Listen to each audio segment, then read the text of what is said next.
Ready. And we are live. I think. Ready. There it is. Yeah. Somebody's got us on loop back.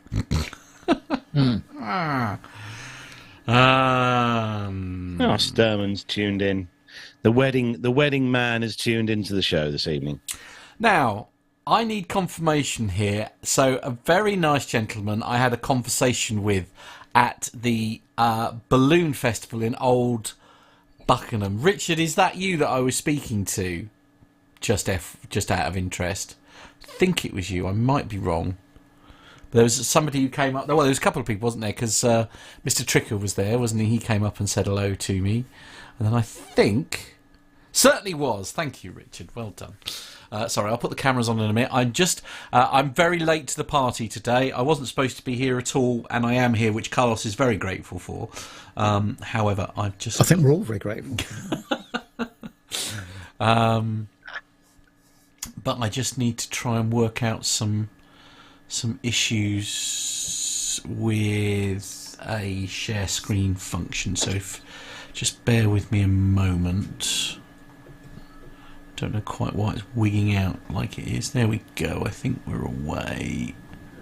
It's not.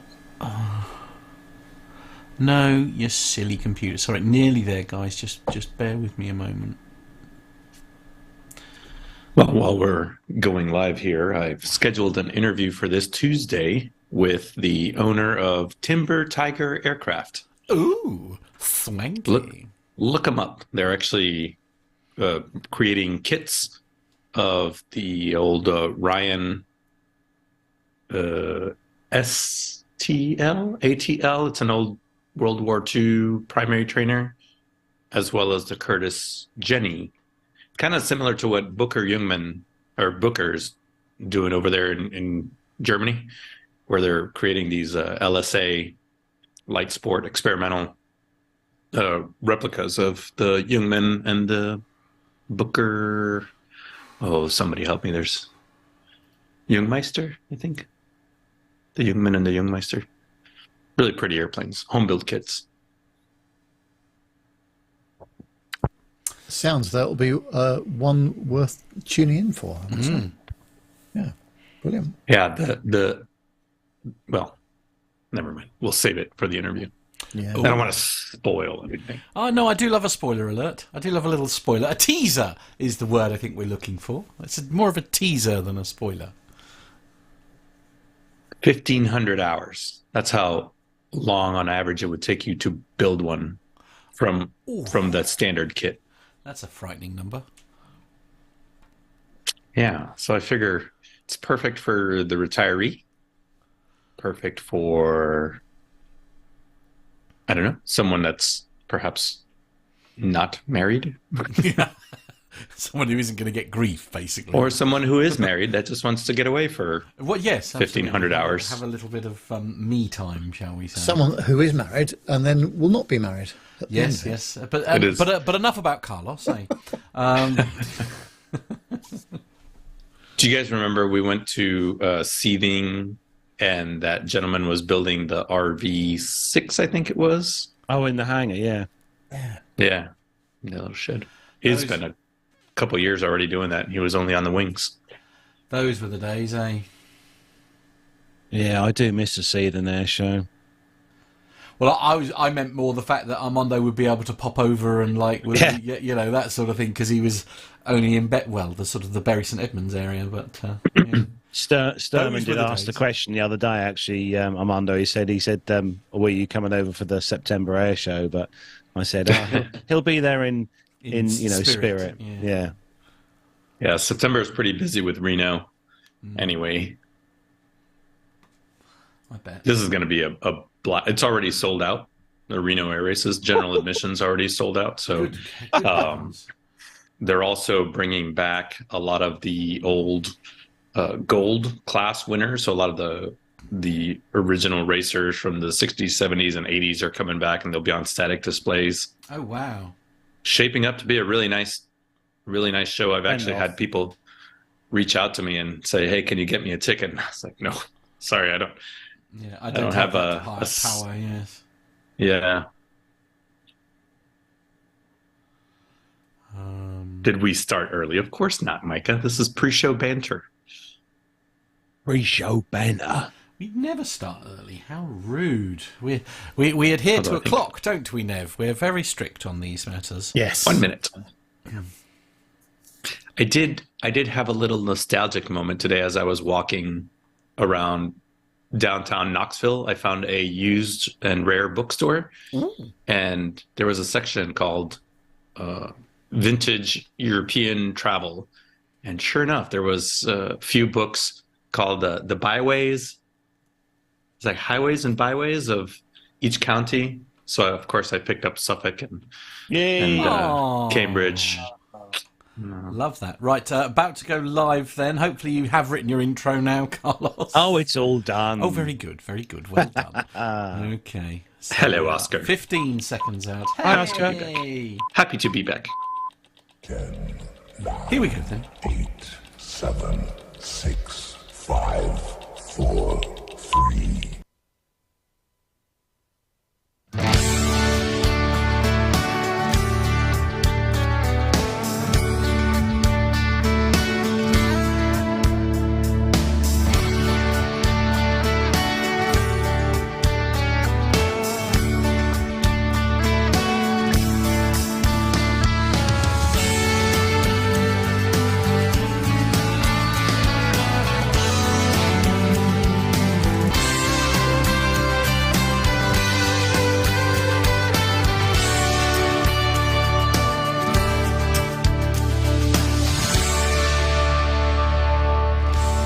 Well, hello and welcome to episode number 469 of the Plain Talking UK podcast.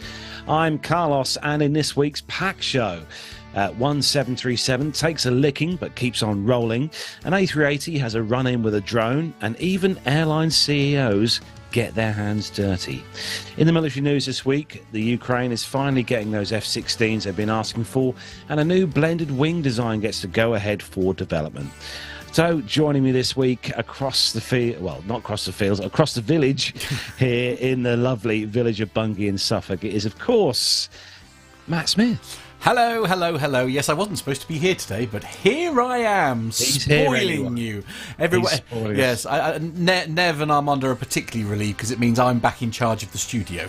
I could virtually sense the chat room thinking, I wonder whether they'll get on air this evening.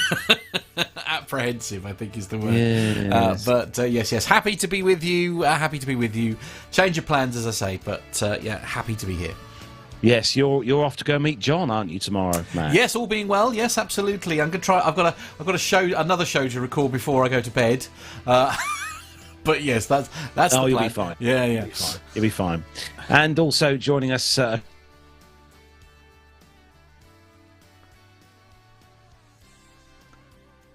Oh dear.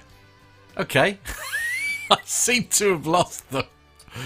Bear with. Okay.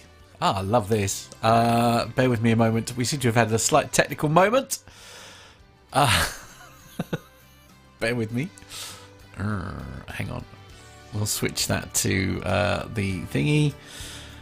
There. Oh, no. They were nearly back then. Oh, dear. Bear with me. About. Hopefully they should be back now. Hello. Ooh. Terribly sorry, we had a technical moment there and I lost you. Oh dear. Well, shall I start that again then? So we will have. I can't remember where we got to. Chat room, you might be able to help me.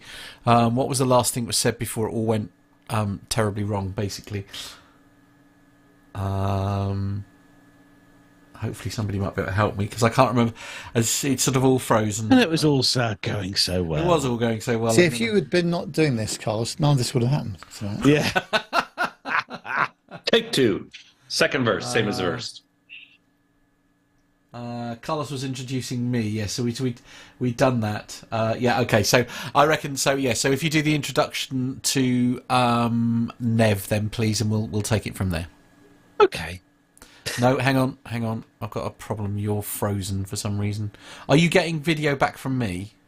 Pass. I'm getting Nev and Armando fine. Right. And your video is frozen. Okay, bear with me a moment. Oh, this is great. I'm watching YouTube, and your frozen face, Carlos, is outstanding. It's not bad, actually. It's a better frozen face than often is presented, because it always seems to freeze at a moment where it's all a bit of an event. Let me see what we can do about that. Try and do that. Just resetting the source. There we go. Try that. Is Armando moving? There we go. He is. Happy days. Right. All right. As you were then. Okay, let's try that again. Take 2. And joining us from across the fields, the glens, the rivers, the stately homes, across over in the glorious countryside of Buckinghamshire is, of course, our connoisseur of all things Seat 1A and BA. It's Neville Bounds. Yes, we had a bit of 1A experience this week. I'm pleased to say went even further west to Ireland, which was very nice. Had a couple of days off there and thoroughly enjoyed it. And actually, the weather behaved itself, which is slightly unusual for that part of the world. Yes, it wasn't too bad at all. But yeah, had a great time with a couple of friends I hadn't seen for ages. But as I will talk about later on, I need to talk about BA and boarding and could we do it properly and things like that. But I'll leave that until a little later on in the show. Ooh, I'm terrified at the mere prospect. I don't know anything about it, so I'm looking forward to this. I really am. I've consulted my legal counsel and they say it's okay. So, yeah. No, I wish I wasn't here now. Sorry, I'm scared. And also, he's back on the show this week, as in he's back, not a video. He's actually live. He's here in human form. It is, of course, our fantastic pilot of the show. It's Armando. Hey, guy. No, I'm just kidding. I'm just. Why would you do that? That's just it. That's it, Carlos. Sorry, no, Carlos. Get in your car. Come here. I'm going home. That's it. Done. I'm out. It's just been so long since I've been on the show live that I wanted to, give Matt his heart attack early in the show. I don't need your help on that front, thank you. Reporting live. Myself. Yeah. Reporting live from Knoxville, Tennessee. It's a beautiful little town from the where am I? The Embassy Suites. It's nice to be on the show again. How have things been, Armando? You've been missing for a few weeks, but you've been obviously doing tons of flying. The hangar that I took you to, Carlos, that had all the jets and the Pilatus and all that stuff, I now fly 4 airplanes in that hangar. So it's like the opposing bases guys say the Penguins are literally just jumping off the iceberg now, having to go back and forth between the Hawker, which has picked up the Pilatus, which has backed down a little bit. Now we picked up the 206. So I've been getting reacquainted with the G1000 and flying that's Turbo 206. And then, of course, there's Old Bear, our little super cruiser. Just been flying almost every day. It's actually nice to have a day off now. How is the 206, Armando? Man, it is interesting. It's a beautiful airplane. This is a 2006. It has TKS panels, so it's got full anti-ice capabilities, hot prop, the whole deal. This particular aircraft came from South Texas, where the previous owner was flying into Mexico. So it's actually got a grand total of 120 gallons of fuel. That means that this airplane can fly for 9 hours. So that's a lot of gas. It's a really great, nice 310 horsepower engine. But I'll tell you what, it takes a lot of rudder with that much power and torque. So I'm glad I'm a tail wheel pilot, because flying a Turbo 206 is a lot like taking off and landing in a tail wheel. Wow. Yeah, you can't see anything out the front, so it's real nose high. I'm guessing it's quite plush inside as well, Armando, compared to the Cub. Yes, very, very nice inside. 6 seats. We took this third row out, so we've got it in a 4-seat configuration. But the first thing we put in there was a air conditioning system, like one of those portable. It's in a Yeti cooler, and it plugs into a 12-volt cigarette lighter plug. Because summer in summer in North Carolina is pretty much like the face of the sun. So that was the first thing that I bought for it. That and sunshades. Oh wow!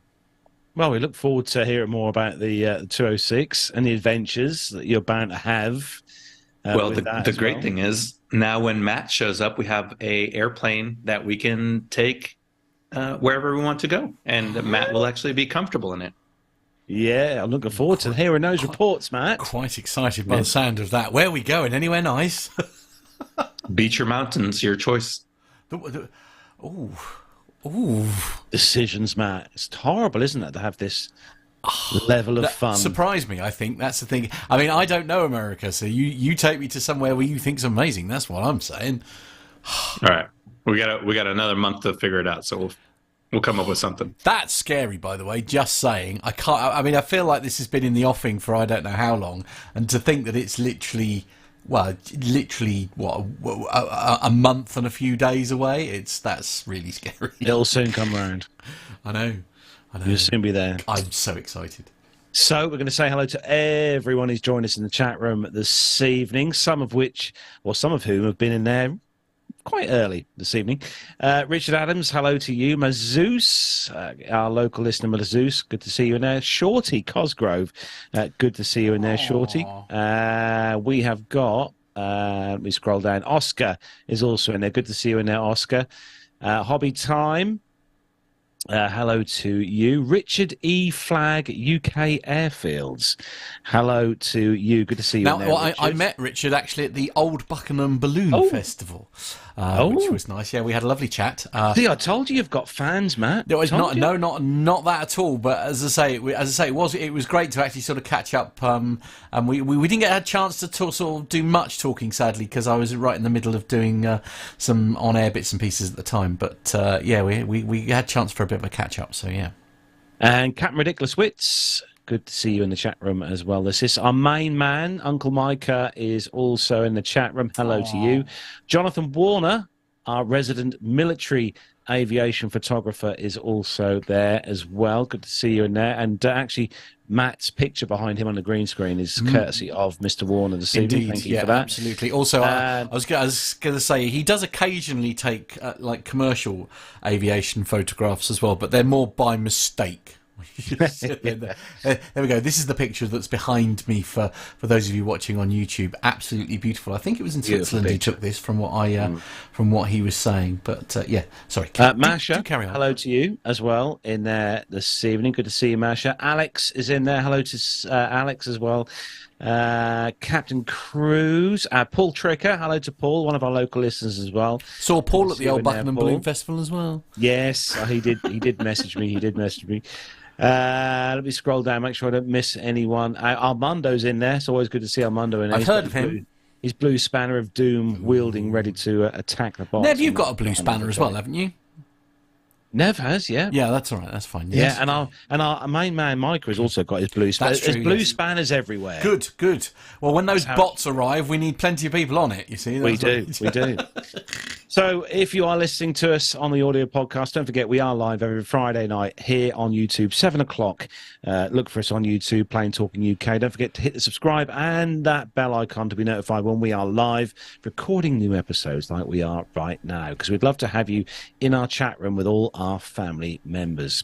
So, loads of news to get through. Plus, Nev, I think you've got a book as well, haven't you, Nev? You're giving away what to tell us about, or well, we're going to be giving away this book, but there have been several different answers in the quiz this week. A bit of controversy, so I've been working out what I can do, and I've got a plan how I can keep everybody happy. Oh, okay, I like that. Yeah, interesting. So, if all the team are ready, yes, I think so. Let's go. The captain has turned on the seatbelt light. Please take your seats and fasten your seatbelts.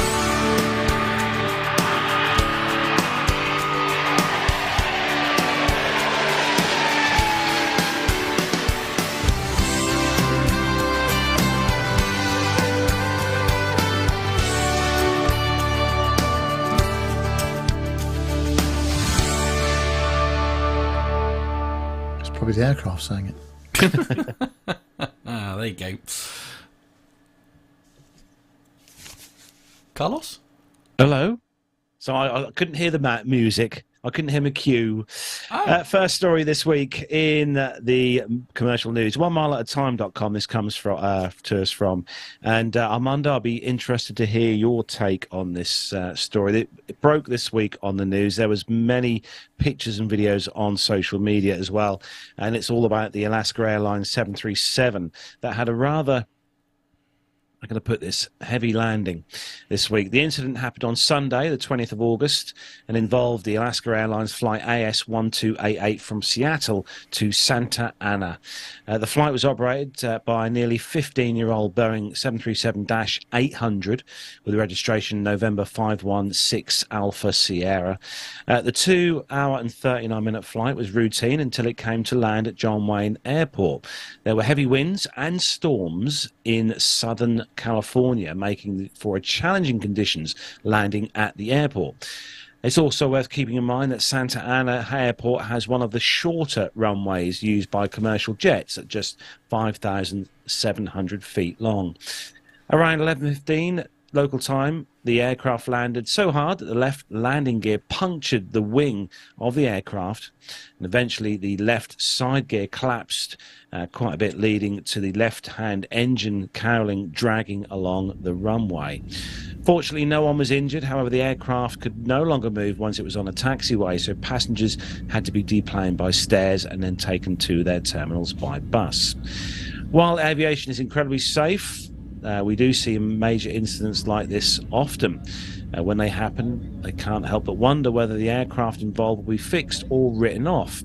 Assuming the aircraft is going to be fixed, it's a question of what the aircraft's value is over how much it will cost to fix. Those of you watching on YouTube, you'll see the video there of the landing. For what it's worth, this particular 737, being nearly 15 years old, is one of Alaska's oldest aircrafts, far from the oldest. It's a Seattle-based carrier. It has some 20-year-old plus aircraft in their fleet.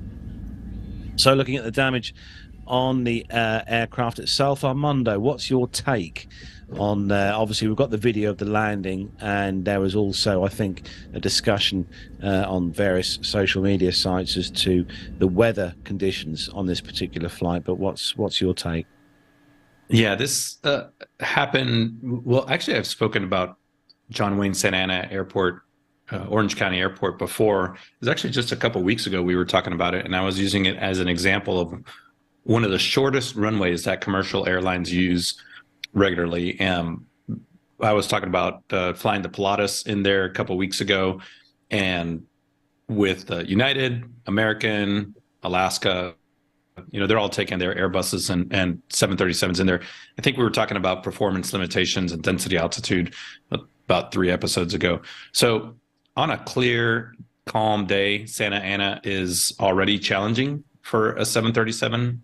I'm not sure if it's a special qualification or a special checkout for Alaska Airlines pilots, but yeah, it's already challenging to begin with. And then this took place during Tropical Storm Hillary, which was actually hitting the LA area at that time. So with the challenging runway at night and the constantly changing winds, I'm actually surprised that the aircraft stayed on the runway. One of the things that I noticed is from the video that the passenger took, as well as the pictures from the damage afterwards, when the left main gear strut punctured the top of the wing, there's a lot of tubes going through there. There's a lot of electrical. There's probably hydraulic lines that are operating the flaps as well as the spoilers or the speed brakes. So I couldn't really tell from the video, but I think the speed brakes may actually have had a little bit of trouble coming up because I would venture to say that it was punctured a lot of those lines as the main gear came up through the wing.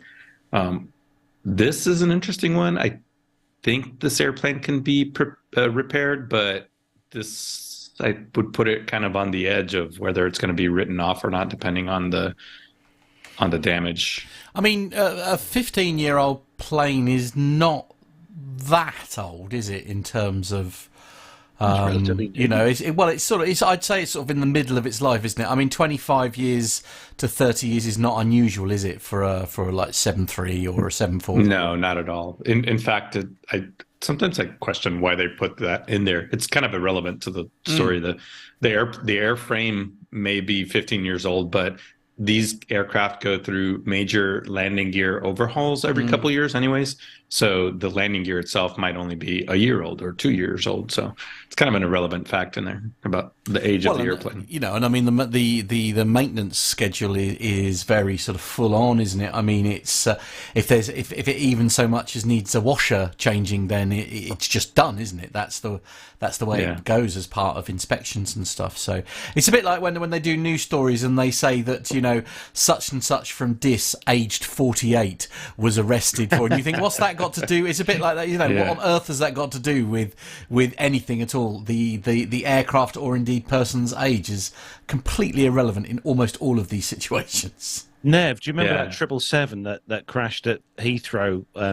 Back it was at 2000s. I do. And that 777 had the same thing with the gear punching through the wings, but they ripped that aircraft off, that 777. Yes, it's worth remembering that 5,800 feet is the same runway length as in Jersey, the Channel Islands. And Carlos, you may remember the landing that we did in Jersey on that runway, runway 27, on a perfectly clear day.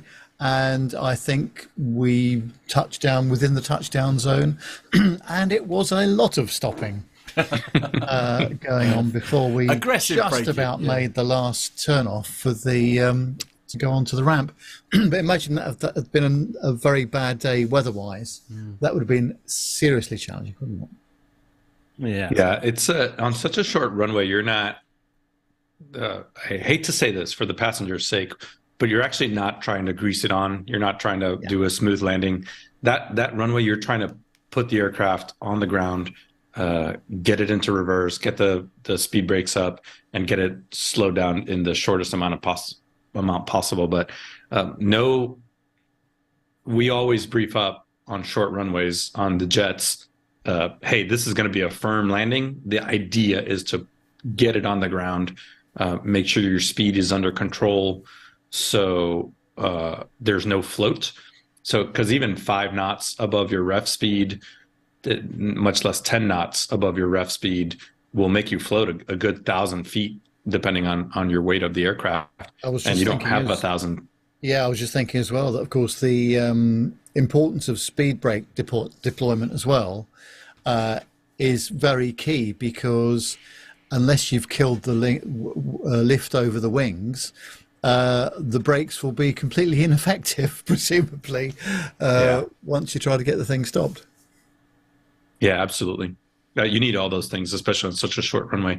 And that's where the weather conditions, if the winds whipped around during that tropical storm and 5-knot headwind turned into a 7-knot tailwind, while you're already flying at ref speed right on the critical angle of attack, you're gonna something like this could happen. Yeah. So Nev, you've got the next story, and normally it would be a Matt with a Ryanair story, but this is Nev with a BA and Ryanair story and easyJet story. Dear. Well, yes, and there's more trouble here, and I it just makes me cross. This is on the metro.co.uk. Ryanair, British Airways and easyJet ban specific kinds of carry-on bag. There's a new carry-on bag rule to keep in mind as airlines implement a new ban. BA, easyJet and Ryanair have all banned a specific type of suitcase, so travellers beware, because some have already had their flight plans disrupted as a result of not knowing about the new restrictions. Some kinds of smart bags or luggage with built-in electronics equipping them to do things like charge devices, become a Wi-Fi hotspot and connect to Bluetooth have been banned from these companies' planes. The rules vary from airline to airline, but for instance, BA will not allow any smart bag in either the hold or the cabin if you cannot take the lithium power pack or battery out of it. If you're planning to carry your smart bag in the cabin, you must be able to easily remove the power source, but it can remain in your bag whilst you're in the air. If you're planning to put your smart bag in the hold whilst you're in the air, the bag's power source will need to be removed and carried with you into the cabin. On Ryanair, you'll have to take the battery pack out and keep it out whilst you're in the air, whether you check the luggage or carry it on with you in the cabin. If you can't take the battery out, you can't take the bag with you. And if you can't take the battery out, you won't be allowed to fly with the bag. If you want to check the bag into the hold, you'll have to remove the power source and carry it into the cabin with you separately. As for taking a smart bag as a carry-on, you'll need to remove the battery pack, but as long as it's disconnected, you'll be able to store it within said smart bag. Now, do you think this is going to assist with the speed of boarding and the ground staff and all the rest of it? I think it's absolutely horrific. All this business about, now we know why they're doing it, because of the problems with lithium-ion batteries, but it's just another thing to get in the way of trying to get on the aircraft. Speaking of which, this week I flew to the Emerald Isle, lovely Dublin and the environs. I feel like John should be here for this. No, I'm glad he's not, because he'd tell me to shut up. Oh, okay. Go on, carry on the way out, okay, we're doing the usual thing, and there's so many announcements going on at the boarding gate. It's just endless, and they want to check 30 bags into the hold because there's too many. They claim there are too many pieces of hand luggage to go in an A319. Absolute rubbish. There's plenty of room. If you put some underneath the seats, there's loads of room. So that was one thing. So it was a delay in boarding. How surprising. But also 30 odd people went ahead of me who were not necessarily premium passengers in terms of what they had paid for their flight. And BA say, well, we'll check it in for free. Well, you can check it in for free anyway. BA don't charge for baggage. So that's one thing. And then coming back, of course, we had the same, I nearly said a very bad word there, the same incident on the way back from Dublin. But this time they go for Group 1. Myself and Mrs. Nev. Oh, we'd like to check your bag in. I'm going, well, that's very kind. You can forget that because it'll get lost at Heathrow. Will be delayed by another 20 minutes. Why don't you have a word with Group 6? See if they would like to check their bags in. And then, just to cap it all, there's a fella behind us who's clearly a positioning crew for JetBlue because he's got his tag on and it says JetBlue crew Boston. So clearly he's on a positioning flight from Dublin to Heathrow to go back to wherever JetBlue are going from Heathrow.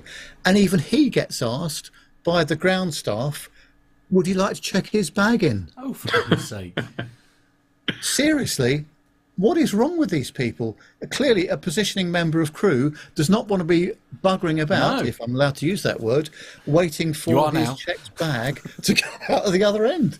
Honestly, some of the policies that are going on, people are just taking leave of their senses, and somebody has to take a sensible pill because all this is doing is causing a lot of delay and customer dissatisfaction, no matter what class of travel you're in. So is some of this potentially, Nev, perhaps inexperienced crew? Do you think? Or no. It's all about the policy. The policy is they want to check in as many bags as they can, so they don't have congestion within the cabin. But there's on the way back again. We were on an A320 Neo, wasn't full at all. I would guess, let's say it was 80% full. Plenty of room in the cabin, overhead bins. Plenty of room in the underneath people's seats. And actually, in the case of the business class section, I think there was about 10 rows of business class. So the middle seat is actually blocked out. So that seat is not sold. So there's even more room to put people's bags in. And it just, and I say, to cap it all, they actually said to a member of crew who was travelling in civilian clothes, but clearly this fellow was an operating member of crew. I would say he was a senior first officer or cabin or captain, just by looking at him. And clearly he didn't get his badge off of eBay, and it was on his luggage. So it was quite obvious that he was an operating crew member. But Yeah, I mean, I just find it extraordinary. actually, saying that Nev, though, I mean, can you imagine the story that he's telling his colleagues when he gets back to base? I mean, that ain't going to go down well in terms of PR. No, but to be fair to him, and I think Jeff has said this, I think probably Armando said this previously as well, that when you're operating, if you're on a positioning flight and you're dressed smartly and you're still representing your airline at the end of the day, you do not sort of kick off in those situations. And this gentleman behaved absolutely impeccably, even for an American, if I can say it. But how ridiculous to even think about. I mean, the bit you mentioned about inexperienced crew, ground staff, maybe, I don't know. But in this case, it was quite obvious that this gentleman is operating a flight or is deadheading back somewhere. And you do not ask them to check their bags in, particularly as his bag was even smaller than mine. So, there we are. Yeah. It was like a normal crew bag, where you put all the maps in when they used to have maps and back in the day. One day, Nev, they'll learn, I think. One day they'll learn. I'm looking forward to hearing Armando's American take. And we'll hear... Well, one day they'll see Mr. Nev Bounds on the sheet, and then they'll be very well behaved and do everything they're supposed to. No, they won't. They'll just make it worse. They go, oh, here he is again. Right, let's give him a hard time. Right, okay. So, Armando, any thoughts? The show title already is going to be the one where Nev and Armando agree on everything. Whoa! Because Hang on, I need a fanfare. Let me. I don't have a fan. Hang on. So, as we said at the top of the show, I've been traveling a lot recently, and a lot of that has been commuting, repositioning of airplanes, and much like Nev, I'm executive platinum on American Airlines. That's not a badge of honor. That just means I work too much, right? Like, I'm not happy about that. But I don't know what has changed recently, if I could piggyback onto Nev's rant here, where I generally tend to board Group 1. And I've gone through Dallas and Phoenix a couple of times and Austin connecting flights. I don't understand what is going on at American Airlines, where there must be 60 people boarding in Group 1. I know there's only 18 first class seats, and I don't understand what's going on. If the gate agents have been told, don't argue, I know there's people going through that are later groups, and exactly what Nev is talking about. People now know that they can take their bag through security, and that American Airlines is going to say, hey, we've oversold the flight. It's completely full. We were happy to check your bag to your final destination. And that just creates chaos at the counter, at the gate. And then those people tend to slide over into the priority boarding lane. And it's just chaos right now. And then we're going to flip this around, because I have a rant about American Airlines a little bit later. It's a busy old show, isn't it? I couldn't agree with you more, Nev. And you just try to. This happened on the flight to Edinburgh some weeks ago, and it was so delayed at the gate that the captain, if you could see steam coming out of somebody's ears, this was the fella coming back off the aircraft up to the gate and asking the gate staff what on earth they were playing at. I think those are the words he used anyway. Right. And because he'd now lost his slot because of this unnecessary delay and congestion at the gate, as if we'd never boarded an aircraft before. Captain Cruz in the chat room does say he can't blame the airlines for endeavoring to have large hand luggage checked in when you see how stupid people are storing their luggage in overhead bins properly and efficiently, not to mention under seat space. Yeah, I mean, it's pretty bananas to see what people consider carry-on luggage nowadays. And the low-cost carriers here in the U.S. do check. They have the little, the sizing bins at the gate. But I think the majors and the legacies are not really doing that unless it's really absurd. So, oh man, another rant. 737 overhead bins. People can't just figure out. It goes on its side. It goes on its side. Just put it on its side. Don't lay it flat. Put it on its side. There's even a picture there. Put it on its side. Like, Oh dear, there's a couple of grumpy people on today's show, aren't there? Oh my word. I think we need to vent sometimes, and we use this as our platform for doing so. Yeah, that's it. Anything Liquid aloha. Just Kona, big wave, liquid aloha. That's going to make me feel better. Anything in the chat room, actually? Anybody saying anything in terms of that is no is the short answer. Right. Okay, fair enough. Paul T is Paul Trigger, or actually Paul T, I should say, is saying in the chat rooms that he's really missed attending these live shows. Yeah, so have I.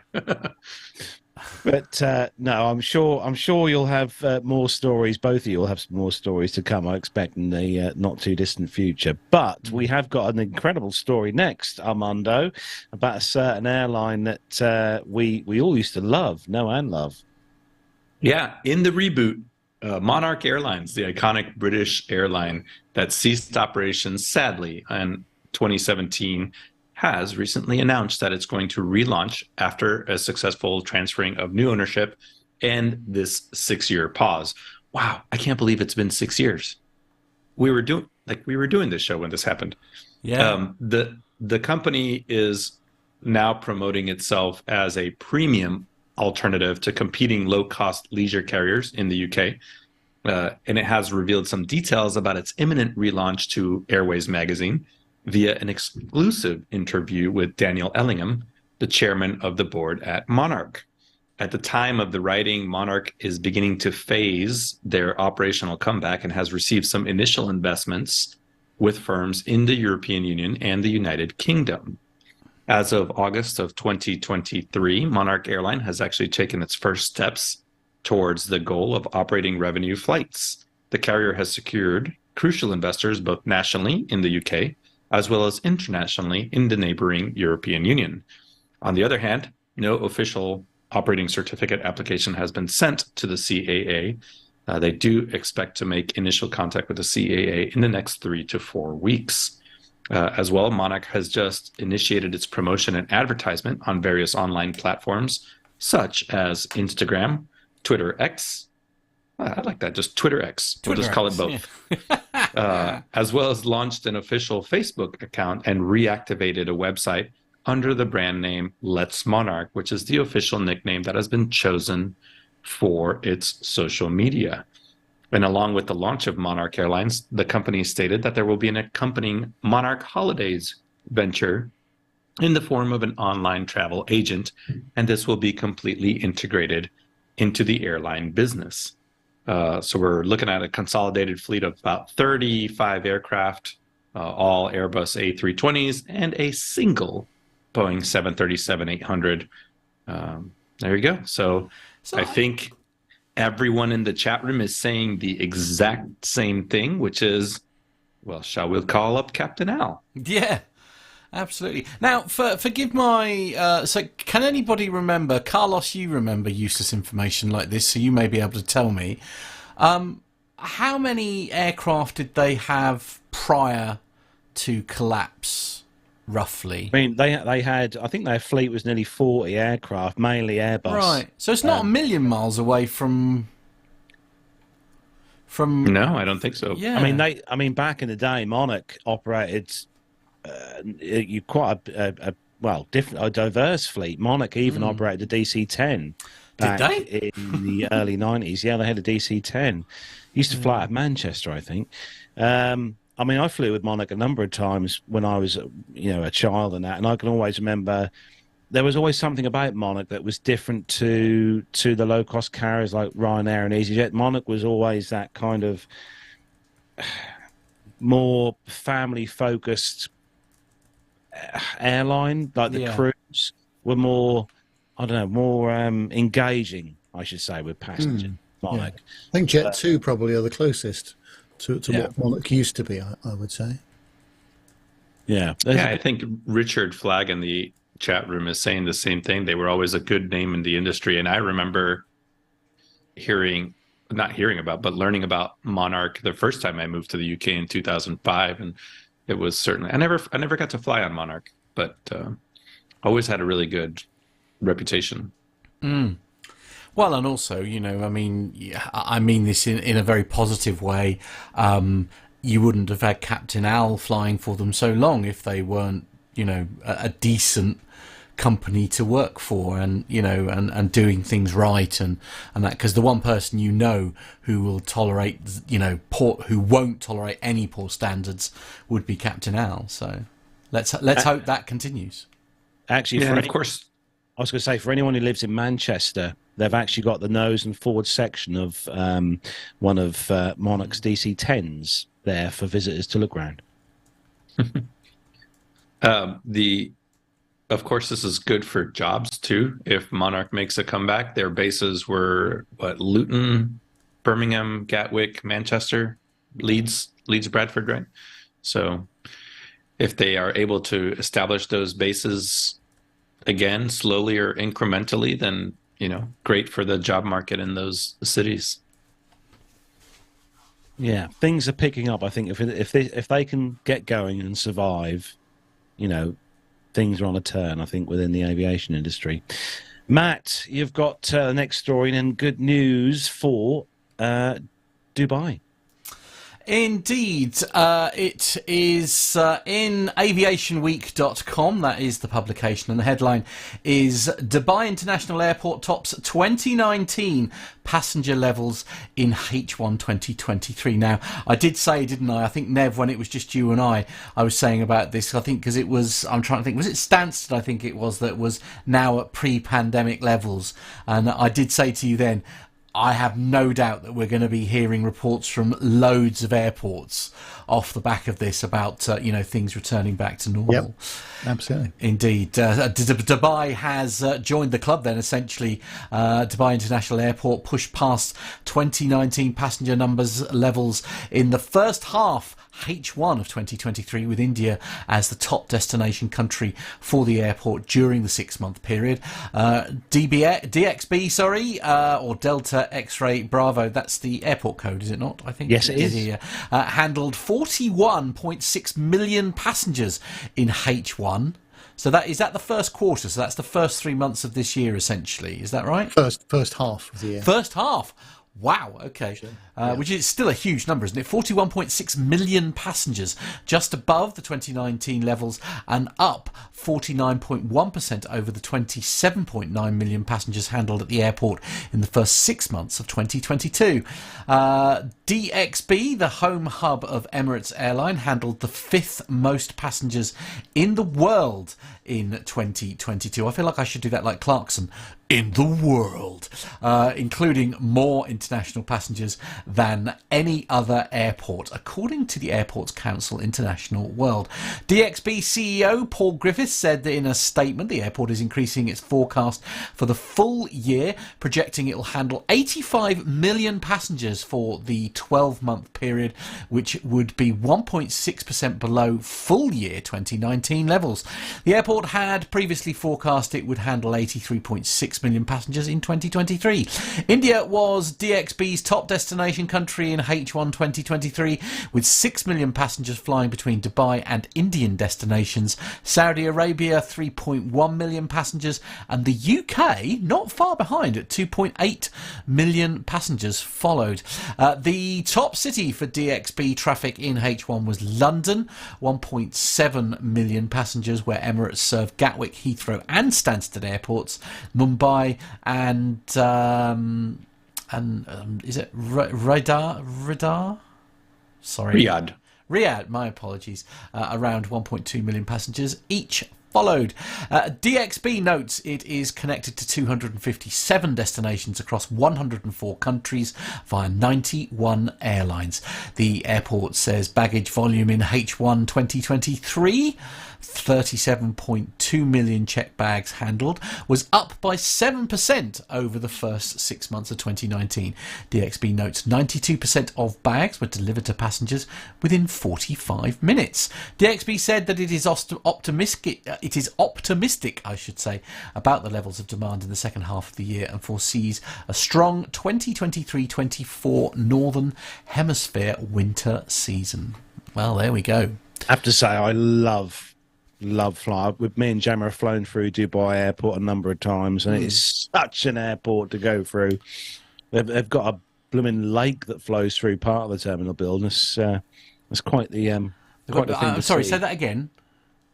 Like an actual lake, like a flowing water that goes through part of the terminal building where you can sit and eat. It's quite stunning. What?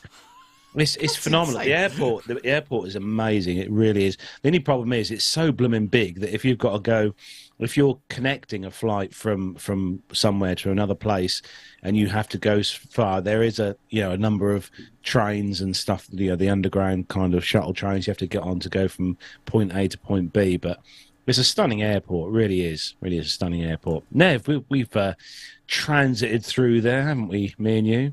We did, yes, yeah, and it's it just grows all the time, doesn't it? Huge airport, but very nice too. I did like the atmosphere, despite how big it is. It never seemed that busy because it's just so vast. So vast, yeah. Yeah. So next story is coming to us from bbc.co.uk. North Korean airline flies its first international flights since COVID. Blimey, that's been a while. North Korean's flagship carrier has flown its first international flight since the pandemic. Air Koreo's JS151 left Pyongyang on Tuesday morning and landed at Beijing's capital airport at 9:15 local time. Data from real-time tracking service Flight Radar 24 showed. It's unclear who was on board the aircraft or how many passengers were on board. And travel agency Koryo Tours said the Pyongyang-Beijing route was reopened as a means for North Koreans to get home. According to FR24, flight JS151 was flown on a Tupolev Tu-204 aircraft, which can carry up to 210 passengers. It's unclear how many were on board. And Koro News reported that Air Koro's check-in counter at Beijing Airport was packed with passengers wearing North Korean flag pins on their chests and pushing trolleys full of baggage. On Monday, the Chinese Foreign Ministry said it had approved the resumption of Air Koro's flights to Beijing more than 3.5 years after they were halted due to COVID border closures. Pyongyang has only recently resumed limited international passenger travel, and last week a group of North Korean athletes crossed the border into China on their way to the Taekwondo World Championships in neighbouring Kazakhstan. Russian and Chinese delegations were also in the North Korean capital in July to mark the 70th anniversary of the Korean War armistice, the first known foreign groups to be invited by the country since 2020. Now, Air Koryo's fleet is an elderly fleet. No, that definitely is.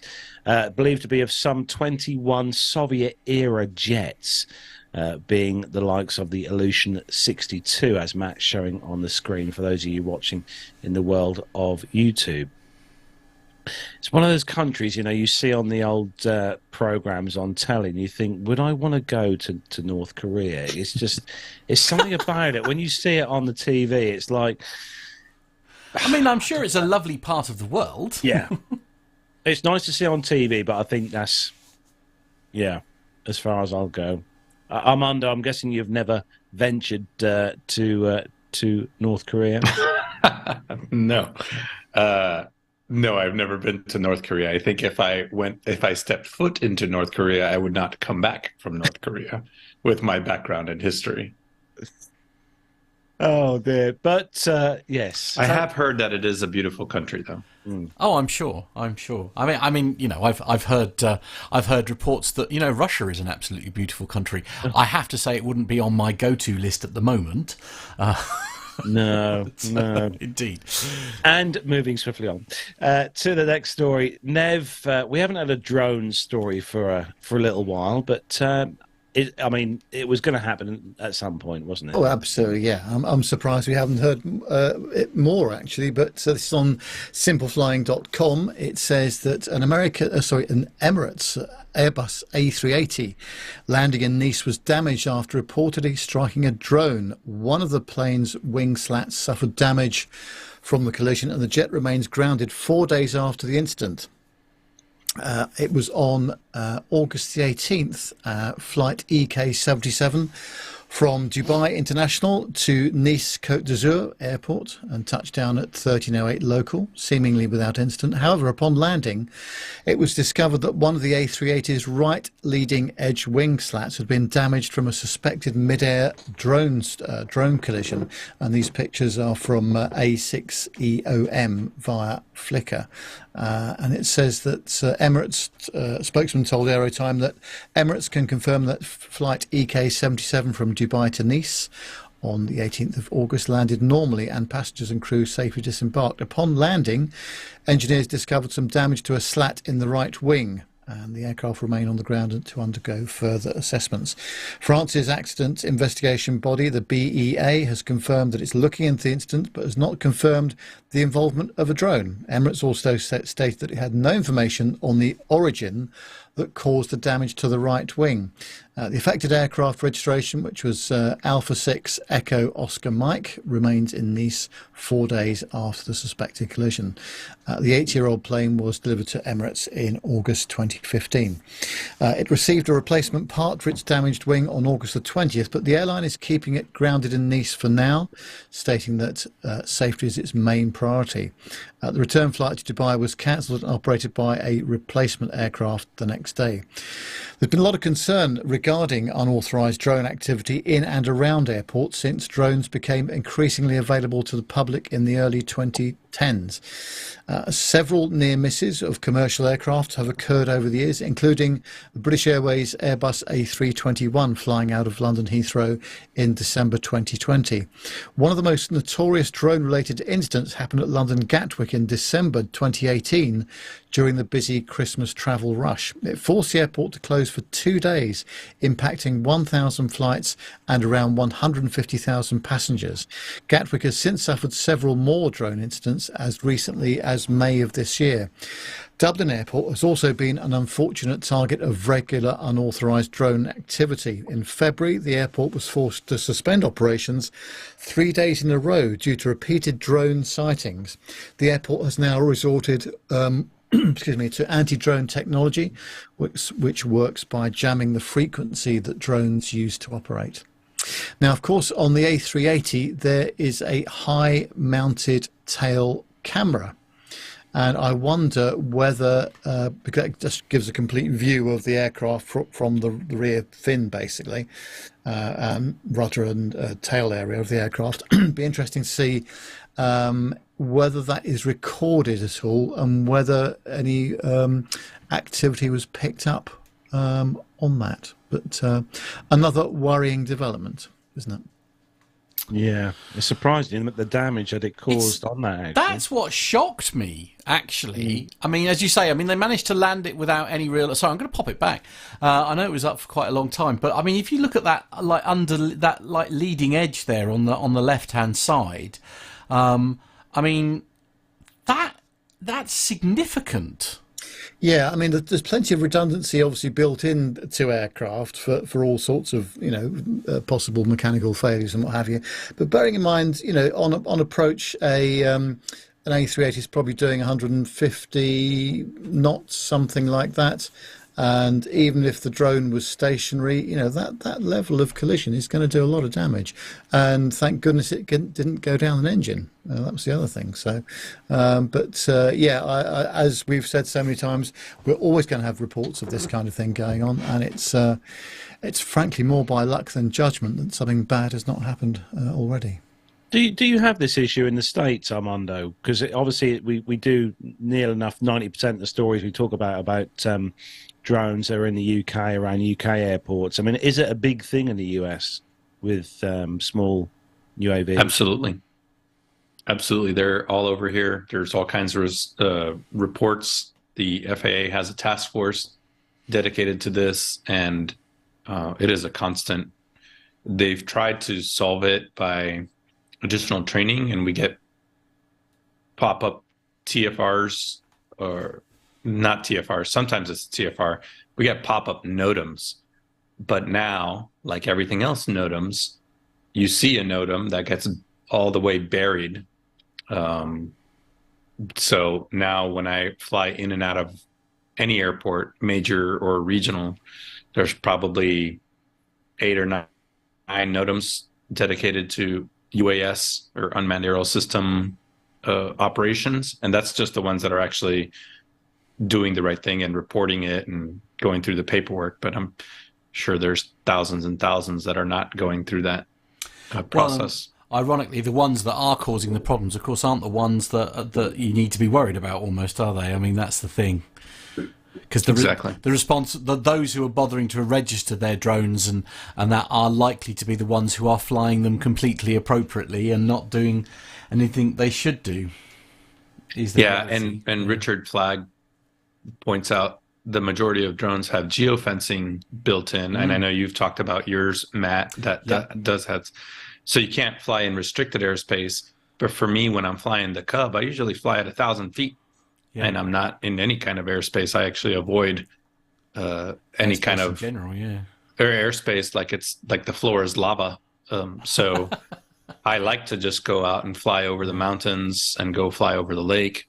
And I know that one of the things that I need to add to my cross-check is not just birds anymore, flying down low, but Carlos, when we flew the Cub up to Virginia, we were at 1,000 feet and we saw plenty of birds, and drones are probably operating in that same airspace, or lack of airspace. The Cub is not an A380. Carlos, by the way, before we move on, you're on telly, by the way, again. Oh, I'm on TV. Yeah. You're on in a pub this time. Oh wow! I recognise that pub. Do you? Yes. Yeah. Andy was hoping to join us, by the way, but he's very relieved that he gave his apologies early doors because bedtime, not his bedtime, obviously, but Little 'Un's bedtime has taken an age.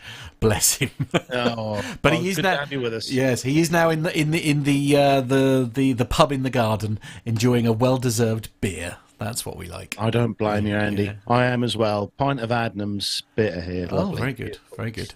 And Armando, you've got a next story, and it's all about something you should never say when you're on an aircraft. Yeah, speaking of relief, we are relieved that this didn't turn out to be a thing, but at 5:16 p.m. this last Monday, the police were informed of a report of a male aboard an aircraft at East Midlands Airport who stated that he was in possession of an explosive device. The aircraft was on the ground at the time of the incident. Officers worked with the airport staff and the aircraft crew to provide an immediate response to the report. In the interest of public safety and officer safety, armed officers were also deployed to the area of the aircraft. Officers surrounded the plane, which was bound for Turkey, and following some instructions, which I'm sure were very directive, the man safely left the aircraft where he was arrested on suspicion of possession of an explosive substance. Following the arrest, the aircraft was fully searched. No explosive device was found on board, and there was no suggestion that the threat made was viable. The flight was due to take off at 4:45 p.m., eventually left the airport at 8:15 p.m., and the man has since been released on bail. Can't say the word, can't pretend, can't use it as a threat. No, and the photographs. I've only got one here, actually. But I mean, it goes to show how very seriously they take it. Oh God, yeah. I mean, it was just like, and I think there was a video floating around as well, wasn't there? Unfortunately, we couldn't get permission for that one, but it was. Just shocking, wasn't it? And it was do you know what annoyed me a bit about the video though? And I don't know if I should probably say this, but no. I understand why people do that now. But the thing that annoyed me was how, even though there is an armed response unit essentially that's got on the airplane to escort him and his partner off, he was grinning. He seemed to find it funny even though there were two scary men there with guns, and he'd sort of, gingerly got his hands up and said, oh, no, this is all very funny. And it's just like, this is really not funny. I don't think you realise what they're going to do to you when they get you out of that airplane. It was just, it really wound me up. That was the thing for me. It's like, we all make mistakes. We're all guilty of making silly comments or whatever. But it was the fact that he still thought it was funny, even though, because I would frankly have been absolutely bricking myself and essentially doing precisely as I was told. Do you know what I mean? For fear of actually being shot at because somebody's taken your joke very seriously. And it just really wound me up. Really. Speaking of funny comments, Ace Airstream in the chat room says, you also shouldn't greet your friend Jack sitting several rows back by calling out, hi, Jack. Good point. Good point, well made. Yes. A bit risky. Certainly. Very good. Indeed. I like that. Not the Thank way you, forward, I think. Yeah, indeed. Now, Matt, you've got the next story. And it's not always just kind of the normal staff who get their hands in the business on airlines, is it? No, indeed. And if anybody, one of my favourite programmes, which I think started life in the US, and it's usually the US version I end up watching, which I think they call it Undercover Boss in the US, and I absolutely love that program. It's livemint.com is the source that we're using here. Lufthansa Airlines CEO Jens Ritter works as an additional crew member on flight, says sometimes you just need to. Lufthansa Airlines CEO Jens Ritter has shared his first-hand experience on how he recently went undercover and worked as an additional crew member on a flight in order to gain new insights on the job of being cabin crew. The CEO said he worked as a crew member and accompanied Lufthansa Airlines flight crew heading to Bahrain as an additional crew member. In his post on LinkedIn, he wrote, sometimes you need to change the perspectives in order to gain new insights. The 50-year-old CEO in his post revealed that he worked as a pilot but never had the opportunity to work as part of the cabin crew. He added that the role of a cabin crew is not an easy one and was amazed how much there is to organise. That was so interesting and also challenging. I was amazed by how much there is to organise, especially if something doesn't go as planned. For example, the meals offered on the menu cards were not exactly the meals loaded on board, he wrote. He further added that he thought he knew about the challenges that come with a night flight. However, not working as cabin crew members showed him a totally different perspective, as one has to present attentive and charming all at the same time. And I bet on a night flight that can be so tough sometimes. I used to fly as a pilot, and so I thought I knew about the challenges a flight during the night entails, but to be present and attentive and charming with the biological clock that tells you just want to go to sleep was something entirely different. The crew was terrific and welcomed me into their arms right away. With their support, I was able to give a hand in business class on the way back, and in Frankfurt during the night I took care of our guests in economy class, and honestly I enjoyed every moment. Further adding, he said, I was astonished how much I learnt from these few hours deciding things in the office will be very different after really feeling the decisions on board. Thank you to the amazing crew, the lovely guests and everyone involved for making this experience possible. Meanwhile, on the 10th of August, it was reported that Lufthansa pilots are to receive pay rises totaling 18% in the coming years, with the German airline said that it would bring stability after strikes over surging inflation.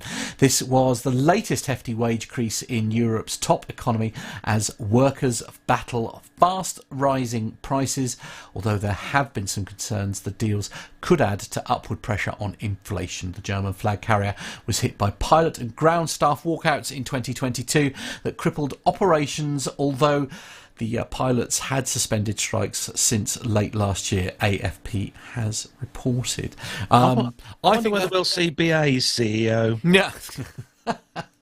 They want to make sure they're not on the same flight as Nev. That is a given, I think. Yes, I think I would have a word. Absolutely. I think this is, do you know, genuinely though, and as I say, and that's one of the reasons why I love that undercover boss program, because actually, and I know some of it, I suppose, in the TV show is definitely going to be set up and all that kind of thing, and I dare say that the flight that was chosen for him, because I doubt he chose it himself, was probably one that they knew had got an A1 crew on it and all that kind of thing. But I do genuinely feel if you want to be a manager, you need to be able to know how to do the job, and you can't preach to someone if you don't know the rules. And he's the first to admit in that article that there were some things that really took him by surprise. As you say, he used to be a pilot, he knew what it was like to be in the cockpit, he'd done his fair share of that. But I've said, and I think we've all said, haven't we, the most underappreciated role in any airline has quite often been the ground crew and also the cabin crew, because there's the awful joke, isn't it, because essentially they're busy selling you things on board and bringing you your meals and all that kind of thing, but their primary purpose is to keep you safe in the event of an incident or an emergency. And that, that's just such a huge thing. I think everybody who listens to and watches this program, I have no doubt, has the hugest amount of respect for cabin crew. But additionally, question for Nev, BA, do they use a third party for their gate agents, or is it all company? At Heathrow, they use their own, and out stations like Dublin and Edinburgh, they use Swissport and other ground handling folks as well. Yeah. Okay. I was wondering, here in the US, it's not that common. The only ones that I've ever seen use a third party are the low-cost carriers. All of the majors, all of the legacies, the gate agents and the support personnel are all internal to the company. And it's funny because just this last weekend, my friend Shelby, who you guys know, she's a pilot for American Airlines, and I were both in the back of an Uber. And it turned out that the Uber driver was a gate agent for American there at Charlotte. And we both said, man, we are so thankful for you, because at least we're able, when things are going awry, we're able to say, well, I'm going to go to the crew lounge. Yeah, bye now. If there's, and those individuals are 99% of the time so patient, and we get frustrated here, probably more from the passenger standpoint or fellow passenger standpoint. But I have such respect for gate agents because they really are the face of the company. And Captain Jeff talked about it on his show, where for some reason, when there are delays and you're on the airplane, it tends to go much smoother. But when there are delays and you're in the gate area, people get super antsy and they get kind of mean. And really, they take all that out on the gate agents. And the gate agents are just trying to do their best. It's not their fault that they're sitting in Washington Dulles and there's a snowstorm in Denver and that their airplane's not there. They still get... they take it like a hockey goalie. Indeed. Do you remember, Matt? Cast your minds back to the early 90s. Do you remember that series that used to be on? I think it was ITV. The one that was fly on the wall documentary series about easyJet. It was Airline. Yeah, I remember that. Yeah. Oh yes, vaguely. Yeah. Yeah, that was a really, really popular series, and that focused on the ground. A lot of the ground, mostly the ground crew. And ground staff. Yeah, it did. Yeah. Well, mind you, I preferred the Heathrow one, if I'm honest with you, because that was more about the airport rather than a specific airline, I have to be honest. Just FYI, by the way, in the chat room there, Mazusa suggested that there's one CEO who could definitely benefit from having a go as being cabin crew, and I couldn't agree more, I'd love frankly. To see. I don't know, dare I say it out loud, or will we get sued? I don't know. Anyway, the suggestion is Ryanair's CEO could definitely do with perhaps running a flight, perhaps. Even if you did a short one from, let's say Stansted to Dublin, just to see what pressure they're actually under. It just happened to be the flight that Nev was on. Can you imagine? That would be funny, wouldn't it? It would be an awful lot of fun.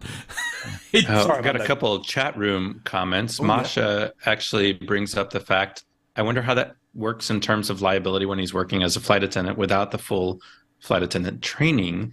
even there as an additional crew member, in case of an emergency, passengers are going to look at him for guidance when he's not had the proper training. And we talked about that with that Delta Airlines evacuation off of the 757, where we were talking about the hat, right? The individual, the pilot wearing the hat. People are looking for somebody with either a yellow jacket or a uniform. Yeah. So it's a very good point. And Micah, the chat room, says we had a similar show here in the U.S., similar to that, to Airline and easyJet. Was filmed with Southwest Airlines. Oh, okay. Yeah, I bet that was interesting. Probably real similar. Well, yeah, I mean, guess, they're both low-cost carriers, and but that's a good point. they are fun to watch. They are, especially when you get those passengers who are so frustrated and banging the desks and shouting. That was it's entertaining. There are clips on YouTube you can watch if you look up Airline on there. It's a proper retro series.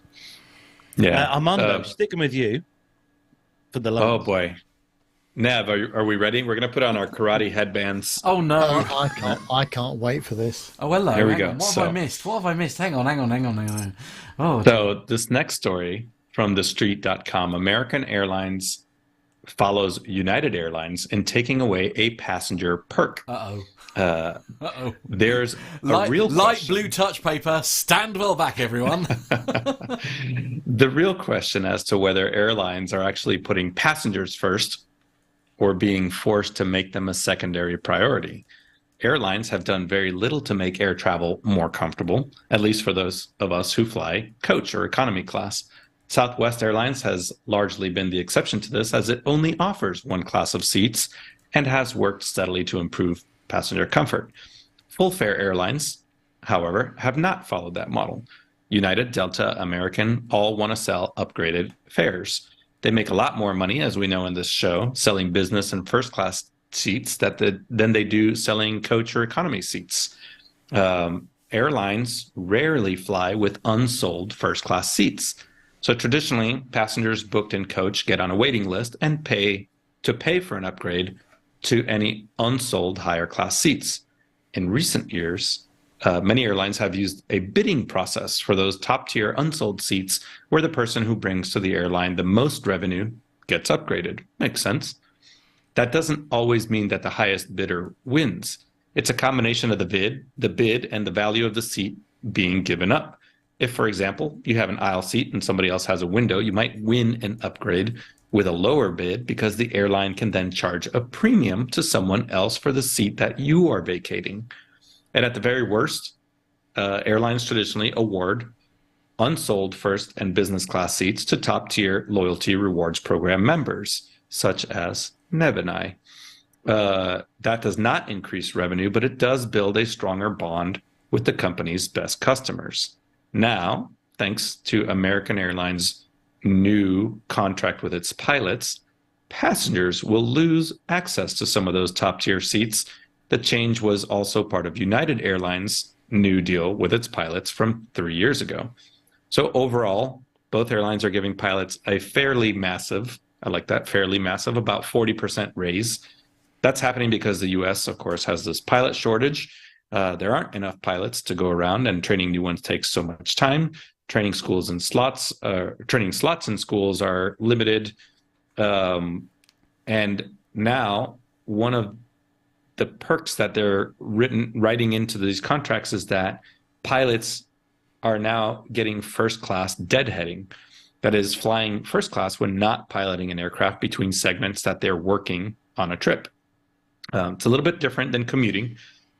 Commuting, you are still kind of on standby and you'll go into economy, but deadhead is where the company needs you to get from A to B, and they are essentially making sure that you get there. Traditionally, deadheading, you go back into economy or coach. So I have varied thoughts on this. From a pilot standpoint, when I was commuting, it's not great to be in the back of the airplane, especially if you're in a middle seat, but that rarely happened. Usually the gate agents were able to put you in the last row or an exit row, somewhere where you could be of use to the company or to the crew. I would have loved to have commuted or deadheaded in first class. But now that I don't fly for an airline, I actually bank on and I pick my flights. I purchase an economy ticket knowing that I've got a pretty good chance of getting upgraded to first class. And the reason I've done that, or because of that, I almost always fly American Airlines. I fly exclusively because of the perks that they give me, because I'm a loyalty program long-term member, and I will pay more for a plane ticket on American because of the perks, and I will fly longer. You know, if there's a direct flight on United and there's a connecting flight on American, I will still fly on American because of the perks. So I'm a little angry pants about this one because, man, I don't know. I was kind of banking on those upgrades to first class, which is usually how I get around the country. And sometimes I even book an early flight or a late flight just because I know I'm going to get upgraded. Really? Oh, we've got a late entry into the chat room.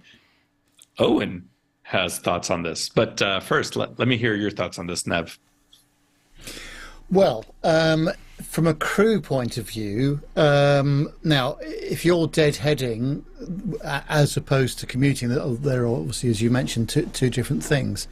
But very often you might be deadheading because the airline have called you out because you've been on standby. Perhaps there's a crew member that's been taken ill and you need to replace that person. So you might be doing let's say a 2-hour deadheading sector and then operating an 8-hour sector perhaps.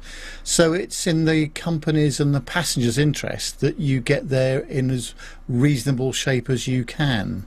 And surely that again, that's a safety thing, isn't it?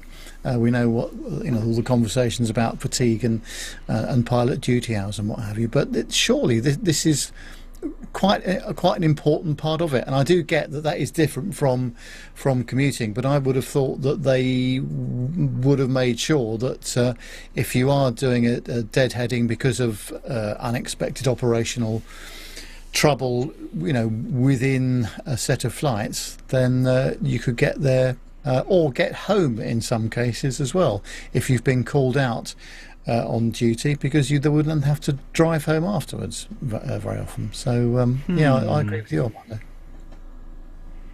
All right, so we've got votes in support. Matt, let's see what Owen is saying in the chat room here. Yeah, just give me a moment. I've got a little bit of a bug that I'm trying to solve, but give me a moment. Well, I'll start reading. He says, and I'll bring it up while we're... He says, I've got a lot to say on this. This is for deadheading for duty, not deadheading for commuting or non-rev travel.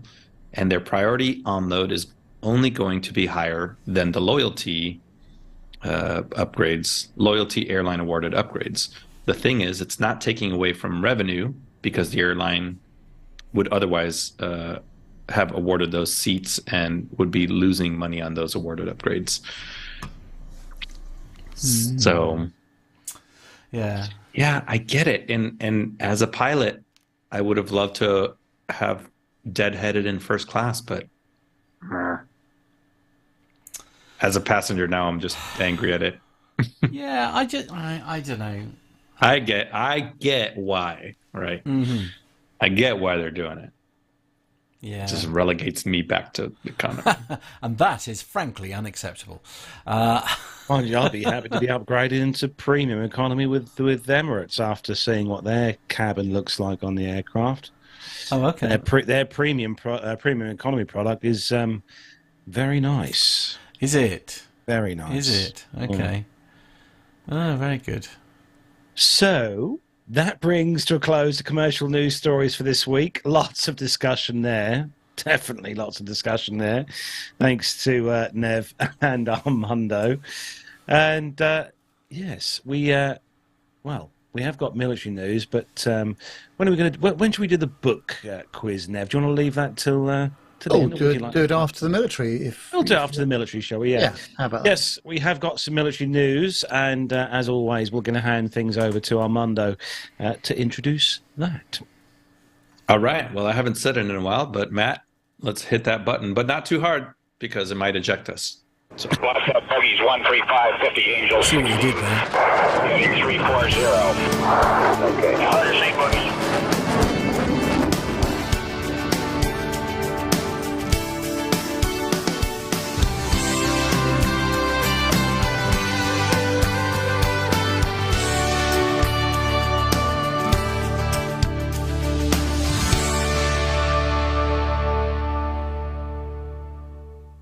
All right. Well, a couple weeks ago, was it a couple weeks ago or 1 week ago that we talked about that MiG-23 that in Michigan that they ejected out of the aircraft? Was that last week that we talked about on the show?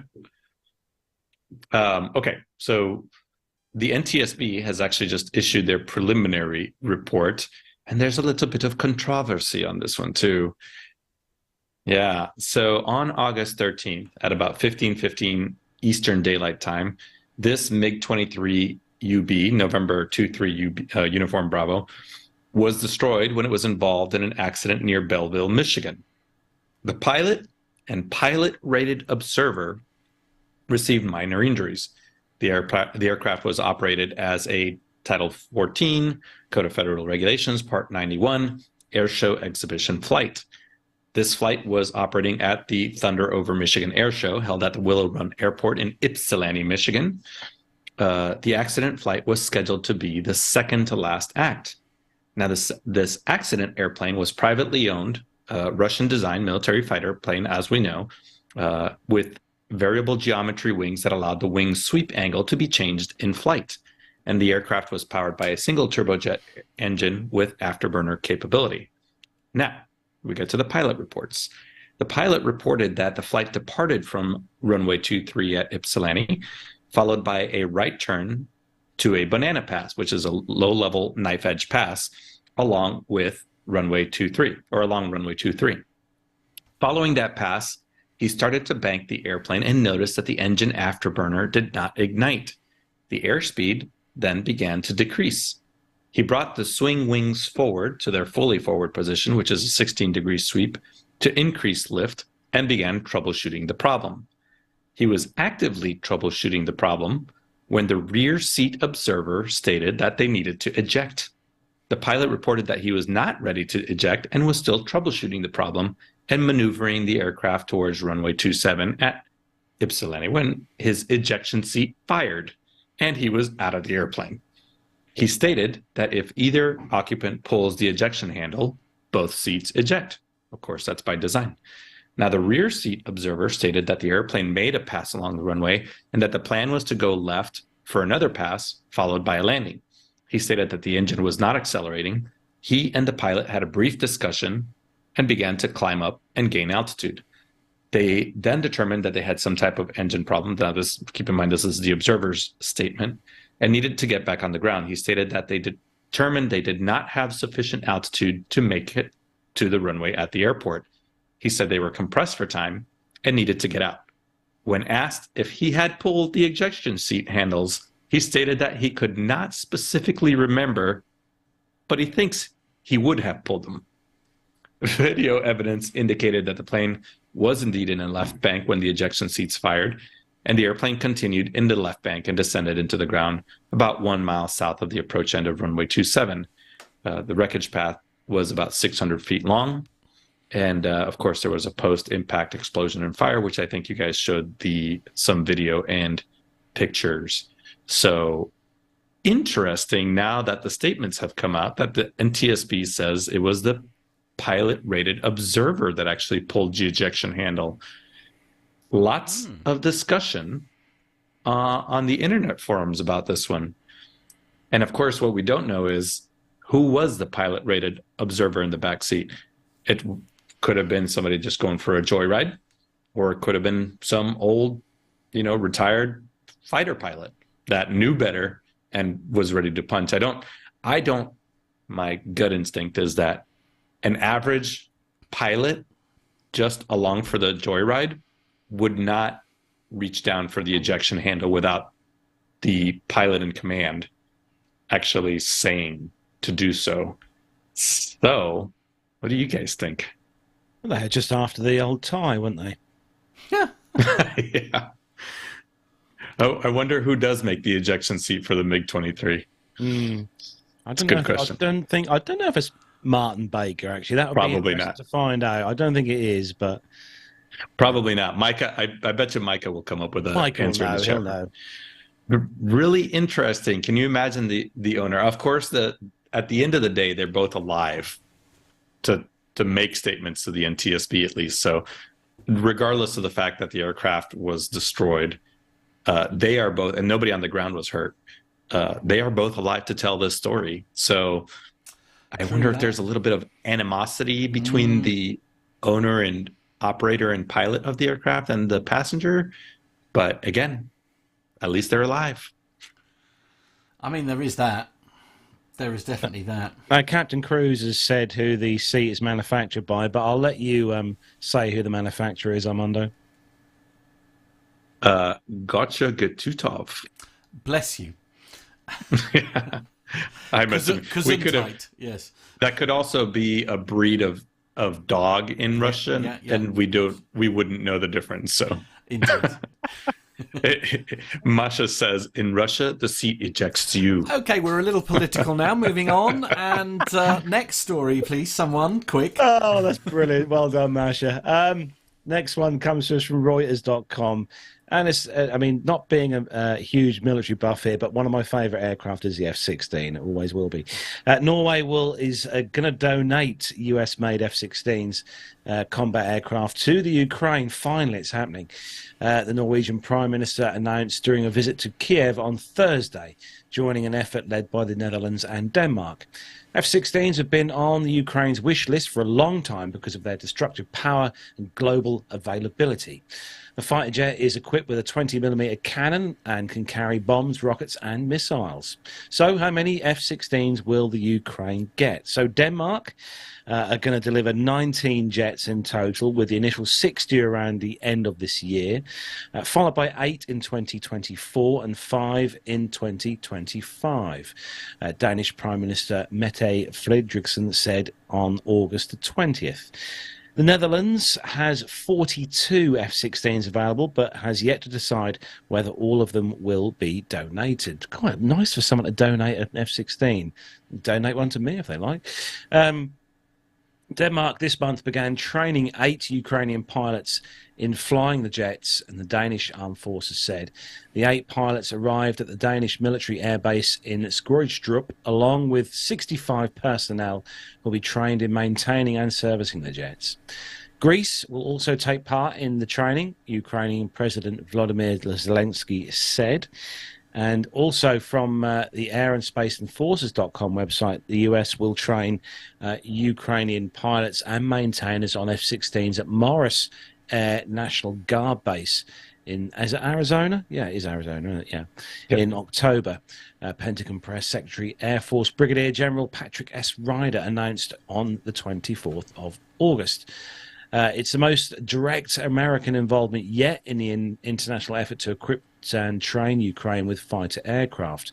Ukrainian pilots will also receive necessary English language training at Lackland Air Force Base in Texas in September, and which Ryder said. And then also the 162nd Air Wing at Morris trains foreign pilots on F-16s on a day-to-day basis. The 162nd Air Wing has trained pilots from 25 countries to fly the F-16 so far, according to the unit's website. But Ryder noted that in addition to the basic flying skills, there will be much to learn for Ukrainian pilots who have previously flown Soviet-era aircraft using different tactics than Western pilots.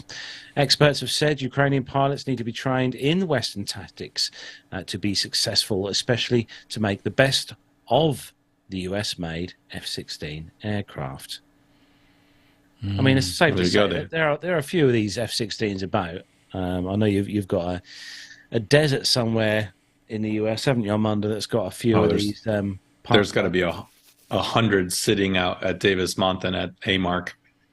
Let's go back to the other story real quick. Nev, I think you figured out the pronunciation of the Russian ejection seat manufacturer. I did, yes. I thought everybody had got that. But Do I have to repeat it? No, I think Carlos and I are just now getting it. Oh dear. Yeah. It's made by Dave. There we go. Got to get out of. Got to get out of. Oh, I Got to see. get out of. Oh, Oh, good well, lord. Right. That makes three of us, so you're the only one that got it, Nev. Oh, wow. Okay. That's just. dear. And this is why we have a abort. chat room. Moving Yeah. on. Right, Armando, you've got story number 3. Story number 3. Brazil, we're going over there, is supposed to double its air fleet as part of a $10.6 billion investment. They're going to do this for research, development, and equipment acquisition efforts for its military, including nearly doubling the size of its Gripen fighter fleet and financing projects by a local aircraft manufacturer, Embraer, for aerial refueling aircraft, according to the government earlier this month. The government intends to invest 27.8 billion reals by 2026 and an additional 25 billion reals in a period after that without a specific deadline. For the Brazilian Air Force, this plan involves the production and acquisition of 34 F-39 Gripen fighters, which would almost double the country's fleet. Brazil signed a $5 billion contract with Swedish manufacturer Saab in 2014 for the purchase of 36 Gripens for delivery by 2027. In 2022, the signatories added 4 more fighters to this contract.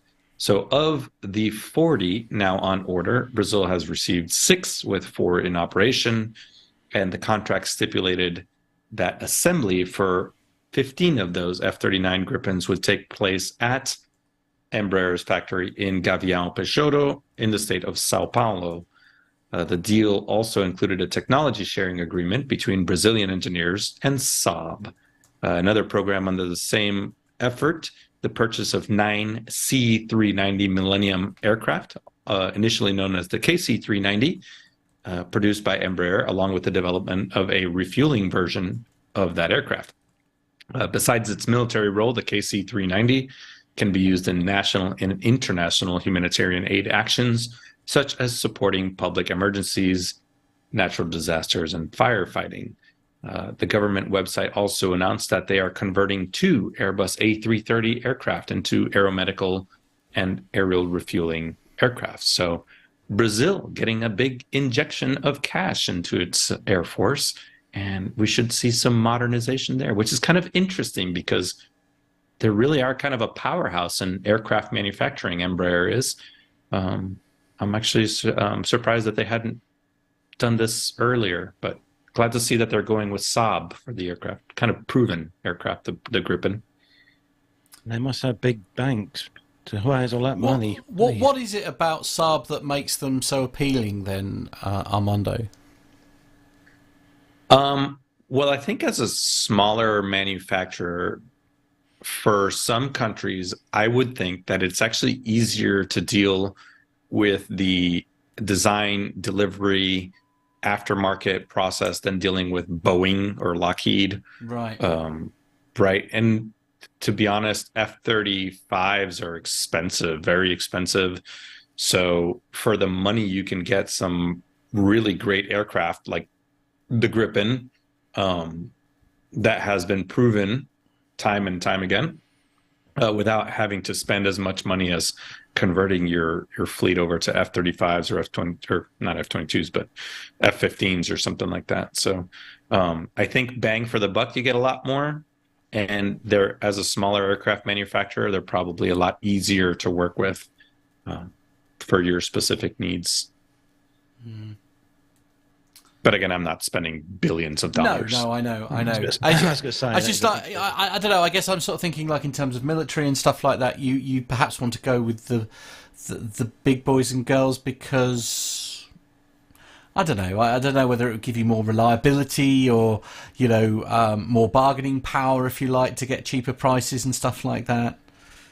Well, I mean, even the U.S. military doesn't always go to the big suppliers. We have plenty of in the U.S. Air Force, I've mentioned we had Pilatuses, we had Cessnas, we have Textron T6. That's Textron isn't a small manufacturer by any means, but I think it depends on the mission. So if you're Brazil, what do you need your aircraft to do? If it's a limited air-to-air capability and you want it more as a air-to-ground, then you might not need something like a F-35. Fair. I'm going to make a surprising contribution to this military section. I'm glad I'm sat down. Saab, in fact, is a very, very competent, was a commercial aircraft manufacturer with the Saab 340 and the Saab 2000 turboprop aircraft, but they've got a tremendous track record in the military. And in fact, when I worked in Sweden, in fact, it's still there. Their main factory is in Linköping, right in the middle of Sweden, between Stockholm and Gothenburg. And very often they were doing joint developments with BAE Systems and this kind of thing. I'd see the guys from the factory in my local hotel or in the pub in the evenings and that kind of thing. So, and a lot of the city itself is populated by families, mothers, fathers, sons, daughters that work at the Saab factory, and they've got a tremendous capability there. So, I think I'm going to be definitely ticking the box for that manufacturer. Oh, look at that. I am going to get you a flight suit name tag. The chat room seems to agree. Jonathan Warner says that it's a highly capable fighter without the massive price tag. Andy Wilson says that the Gripen is a solid, proven platform. Saab aircraft are built like aerial tanks. And Micah says easier maintenance, especially off-field. So there you go. There's your answer, Matt. Well, there we go. Carlos, last one. Wrap it up. Yeah, last one. This comes to us from the aviationist.com. I hope Matt's got the pictures of this because this looks awesome. The Department of the Air Force announced the selection of Jet Zero for the next phase of a blended wing body prototype. This is a prototype aircraft project. August the 16th, this was. The effort aims to mature BWB technology and demonstrate its capabilities, giving the department and commercial industry more options for future platforms. With a design that differs from a traditional tube and wing aircraft, the BWB blends the aircraft body into its high aspect ratio wing, decreasing aerodynamic drag by at least 30% and providing additional lift. This increased efficiency will enable extended range, more loiter time, and increased payload delivery efficiencies and capabilities that are vital to mitigating logistics risks, especially in a possible fight over the Pacific Ocean.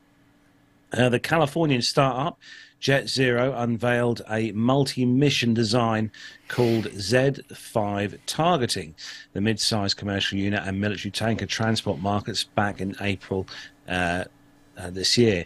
The BWB first appeared as a concept back in the late 1980s, but so far has failed to gain traction despite promising performance projections.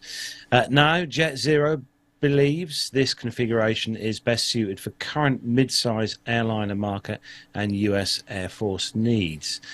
Jet Zero's Z5 design, according to the Aviation Week's report, is optimized for a range of at least 5,000 nautical miles and up to 250 passengers. The all-composite aircraft has a wide single deck and a high aspect ratio wing, although this extends the wingspan close to 200 feet, similar to that of an A330. The body length is shorter than a Boeing 767, despite the overall length. Jet Zero says the mid-market aircraft will be about half the weight and require half the power the aircraft it replaces, such as the 767. Now, the pictures on the screen are stunning. Really are stunning, Armando. Yeah, it's pretty cool. And from the first picture, the one in the military livery, it wasn't really apparent to me how clear or how, I guess, kind of the seating would be inside the aircraft. But in that third picture where they're showing it in sort of a commercial configuration, you can see that it's probably about the size of wingspan wise, bigger than a 767, but probably some strange configuration of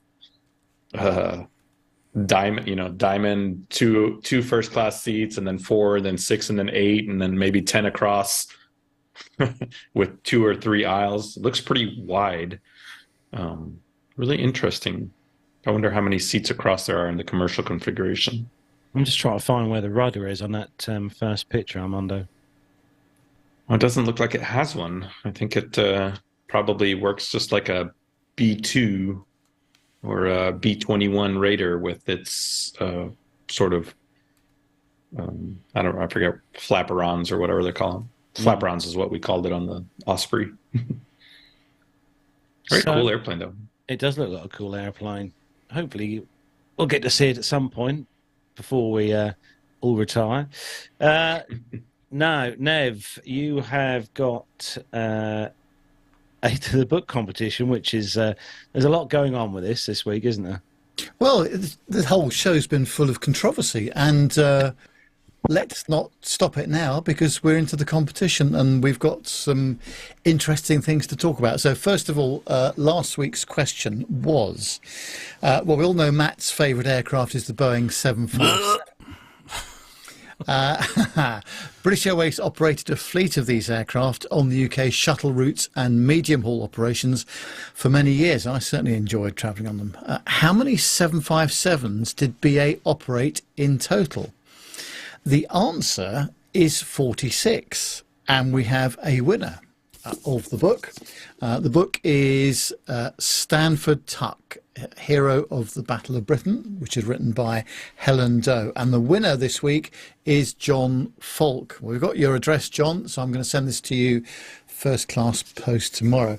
However, on exploring other parts of the internet, there is a bit of a difference of opinion how many aircraft were actually operated by BA, and both Bill Aranek and Richard Adams says that there was 61 of these aircraft.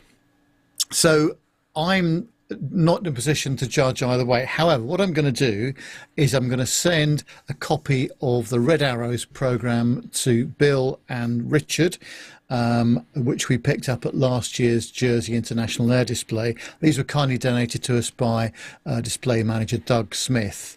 So I'm going to send you, Bill, and you, Richard, a copy of this each to you. It's a really interesting story of the Red Arrows, the display teams, lots of excellent pictures inside, really worthwhile. And yeah, we enjoyed reading them, didn't we, Carlos? Yes, very much indeed. So I'm going to send you one each as well, because we don't like to see anyone go home empty-handed. But I'm going to send the main prize to John Falk. Because that's the answer you had on the card, essentially. It is, yeah. As I say, both Bill and Richard gave us a number of 61, and there are several references to it on various parts of the internet that say they did operate 61. So I'm trying to be fair to everyone here. Very good. That's how we are. Very good. But have we got a competition for this week, Nev? No, we haven't, due to operational difficulties. However, we'll be back with a new competition next week when we'll be diving into Carlos's collection of books this time, because I've run out. So he's not short of interesting things to send out. So we'll come up with a new question for next week, and then we'll see how we go. Very good. Very good. Well, we didn't do a caption this week because I've. I know, it's horrible, isn't it? I've, as probably most of you will know, the listeners and stuff will know, I started a new job a few weeks ago, so I've been head down, mostly in paperwork and computers over the last few weeks, especially this week. And yeah, it's safe to say I'm getting my head round a completely different work ethic for the company I work for now. But it's all good. But Caption Us will be back next week, all being well. So keep your eyes on social media next Wednesday when we post a picture on there for you to comment on. But no, we're coming up to the top, well, towards the top of the hour now. We've going to have a round robin, I suppose, to find out what's going on. Obviously, Armando, you've been missing for a few weeks now, but have you had any exciting adventures aviation-wise whilst you've been away? Thankfully, no. I think excitement in aviation generally not is indicative of of something going wrong. Actually, no. The flying has been mostly calm. I think the weather's simmering down a little bit from the last time I was on the show. We were just fighting weather left and right pretty much every day here in the southeast U.S. I did get a trip up to Rochester, Minnesota, which all of the av geeks that follow Mike Patey and his YouTube channel. Mike Patey is a builder of really, really unique aircraft, and he had built this Lancer Legacy with a PT6 turboprop in it, 850 horsepower engine, and he had an engine failure at 20-something thousand feet on his way to Oshkosh. Yeah, great video. Go look at his YouTube channel, Mike Patey.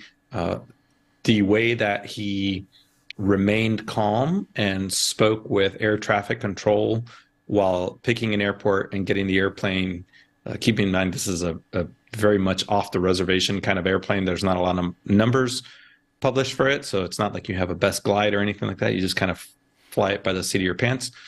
He did get it back down onto the ground safely with no engine, and even taxied it, and it was sitting in a hangar. So I got to see Turbulence is the name of the airplane in the hangar. That was pretty cool. And then the other kind of cool thing was that Stearman photo flight that we did. I think you guys saw some of my pictures on social media, and I sent them to you. That was really, really neat to fly formation with the Stearman over Lake Norman. And that photographer ended up giving each of us a probably 4 foot by 5 foot acrylic print of our aircraft in flight. So really, really neat. And what have you got planned for the week ahead, Armando? Any more flying? Yeah, I'll be here in Knoxville until Sunday. And then I think we've got a trip in the Hawker to Panama City next week, which is always nice to go to. And I think we've got one other trip to Myrtle Beach or something like that. So the usual destinations. Excellent. And the Cubs going well? Flying like a champ. Wait, I guess it's not a champ. It's flying better than a champ. Flying like a cub. Yeah, quite. Yeah. Absolutely. What about you, Nev? What's going on in the world of Nev next week? Any flights back? No flying next week, but the week after I'm off to Stockholm for most of the week. But no, next week it's our sales meeting for the company down in Brighton on the south coast. Our big boss coming over from Dallas as well, so it'd be nice to meet him again. So I've got to have my hair cut on Saturday to make sure absolutely neat and crisp shirt for that one, Nev. Yes, I think that is definitely a prerequisite. But yeah, a busy week for work next week, and then I say the following week off to Sweden for a few days. Andy Wilson is asking. Andy Wilson is asking, how's the iPhone, Carlos?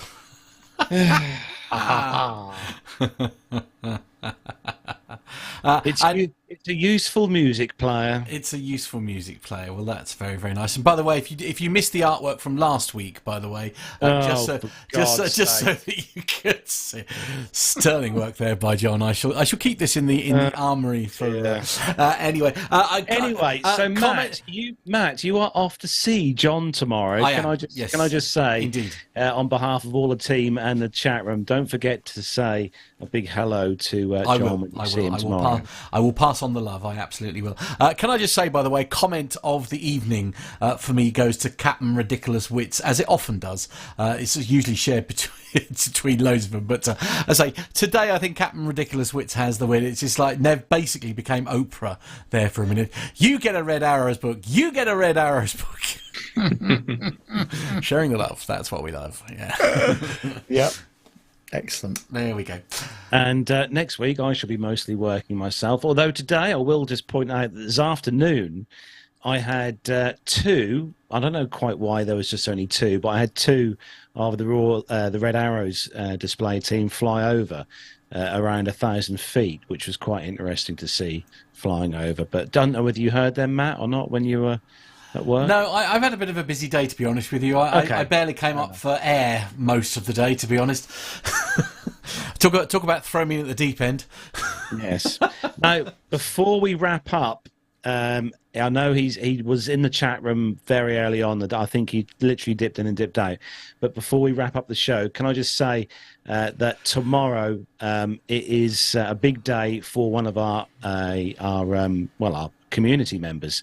Sturman, you may have seen him in the chat room. Tomorrow is his big day, his big wedding day. So Sturman's getting married tomorrow to the lovely Mel. So on behalf of all the team here at the show, big congratulations to Sturman for tomorrow. I am off to the wedding, and I've been invited as a guest, which is lovely. I'll be able to go and see Sturman, and I've got a couple of little surprises lined up for Sturman for tomorrow. So I know he's going to enjoy that immensely. But yeah, so all the best for tomorrow. And looking forward to that, and also hopefully Matt might pop over as well in the evening and come and see us as well. So that'll be good. Indeed. So that is where we're going to wrap up the show for this week. Thanks to everyone for tuning in as always this week. Thanks to all the chat room for tuning in and taking time out of your Fridays to come and see us. Now, Nev, for the benefit of those listeners who may not have found out where we are online, where can they go? Yes, of course. All we've got to do is search social medias for Plain Talking UK, and you'll find us on Facebook, Twitter, or X, as they call it these days, and Instagram. WhatsApp number is +44 757 224 9166. That's +44 757 224 9166. That goes straight into the studio, and you can send us pictures, comments, or whatever you like, as long as it's family friendly, of course. You can email the show, podcast@plaintalkinguk.com, and the website is plaintalkinguk.com. You can subscribe to our YouTube channel, of course. You'll get notifications when we go live. And just go to youtube.com and search for Plain Talking UK. You can also become a Patreon of the show as well. That helps us with the running costs of the show, the media hosting costs, the website costs, the cabling costs, all the usual things that break and go wrong. All the details are on our Patreon page on plaintalkinguk.com, and you can see all the details on there. Also, don't forget, on Sunday the 17th of September we are going to be at the Duxford Battle of Britain air show for the second day. So I know we've got some listeners coming along for that. We'll get some sort of plan together, and we'll post some details on that when we have worked out what time we're going to be there and what we're doing. But yeah, if you're around the area or you're coming in specially, 17th of September on the Sunday is when we're going to be at Duxford.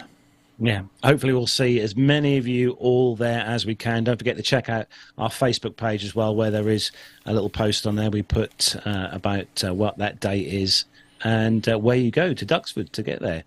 Going to say a big thanks quickly before we go to the guys at the air ambulance here. For those of you who follow me on social media know that I donated money to the air ambulance, the East of England air ambulance this year. Sent me a lovely little card with another lovely little note to say thank you and stuff. So thanks to all the guys there. Great charity here. I know it's one of our favourites here, isn't it, Matt, in East Anglia with the air ambulance. So yeah, thanks for that. So that is where we're going to bring episode 469 to a close. Thanks to all the team. Thanks to everyone who's worked behind the scenes. Thanks to Nick and John for all the work this week. And Armando, Matt and Nev. We'll see you next Friday, all being well, back here at 7 o'clock on YouTube for episode 470. Blimey, guys. So to have a great weekend, whatever you're up to, fly safe and enjoy the sunshine. So, from us all here, say goodbye, everyone. Bye-bye, everyone. Bye, y'all.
There we go.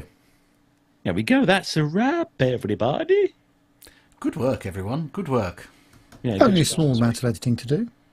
Yeah, just a little section to chuck out there at the start. That'll be a challenge. Quite I don't know what it is. It only ever happens the once, doesn't it, during the show? But it seems to happen at some point where the Zoom tower just goes nah. Maybe we need a new network. Maybe I've we need never a new understood the network. internet. No. Maybe we need a new network adapter in it. Maybe that's what it is. I don't know why it's dropping out. And yet it comes back. You don't have to restart it or anything. It just comes back. But there we go. Never mind. Whilst the show was on, by the way, we had quite a big thunderstorm here at home. Oh, did you? Thunder and lightning and much rain. Missed all that. Yeah, it's all blown over now, though. But the sky was looking particularly convective and nasty for a while. Yeah. Oh dear. Dearie me. You guys don't get very many thunderstorms over there, do you? No. Much to my friend Dan's disappointment, because he's a massive weather geek, as those of you who follow the show regularly will know, and he goes to Texas usually once a year to literally chase storms. That is literally what he does. Just frantically checking the weather now. Oh, are you? Is there something coming our way? Well, I'm just worried about tomorrow now. With good reason, I think. To be fair, It is an outdoor wedding mostly, right? it is. Yes, which I think is very foolish in the UK. I'm not going to lie. Well, according to AccuWeather, who I do tend to trust What? reasonably well, Very sad. tomorrow's looking okay. Bit cooler, 20 degrees, but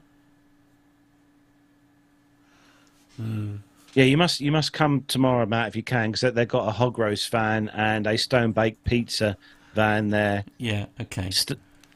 and there's gonna be Don't worry, Carlos. You will absolutely be picked up. Don't worry. The taxi will sleep in the definitely cabin. come, but it's, as I say, it's obviously I've got as you said earlier, I've got plans tomorrow. Those will be, so it'll depend on what time. We'll save you a pizza. Oh, thank you very much. Okay, fair enough. We'll see how I feel, and I will need to spend although little Alfie's actually spending a large part of the day with Geordie. That'd be nice. Him and Grouse will have a chat. Grousey is no longer with us, sadly. Had Okay. a very, very, very sad story to go with that.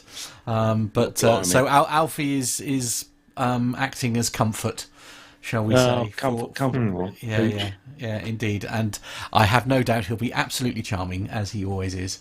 So he's going to spend the day with Geordie while I go and see John, which will be nice. Well, have fun, won't you, when you go and see him? Indeed. Yeah, Yes, definitely have absolutely. fun. Yeah, indeed. I don't think we're doing any. I think we're meeting for breakfast. This is the plan, I think, at the moment. I may be wrong, but I think we're meeting for breakfast early doors, and I think we're going to go and have a little, weather permitting, going to go and have a little wander around Duxford, because we've both got passes for Duxford. So Nice. probably Yeah, gonna not a do bad that. idea. Not Yeah. a bad idea. I mean, I have to say it's a bit of a cop out, because it is what we tend to do every time he's at Stansted, but it's just very easy, It's Never gets old, though. No, and it's not for although the exhibits are, but it's essentially. But I feel like there's always something to learn new at Duxford, though. yeah, absolutely, indeed. Yeah. We'll see. Right, well, we're going to let the chat room get back to their Friday evening and say thanks again to everyone for tuning in. Thanks to all the chat room for joining us. So, Nev, over to you for the last words of wisdom. If only there were. Well, it's been a great night of frivolity and enjoyment, actually. Really enjoyed tonight's show, and it's been great to see everybody in the chat room as usual. Thanks very much indeed for joining in. It's a bank holiday weekend in certain parts of the UK, so we'll be off on Monday as well, which will be nice. The last bank holiday before Christmas, isn't it? Oh, you said the Christmas words. I think I'm right in saying. But anyway, if you are having a bank holiday, hope you have a great extra day off. Meanwhile, we'll be back same time next week. Bye for now.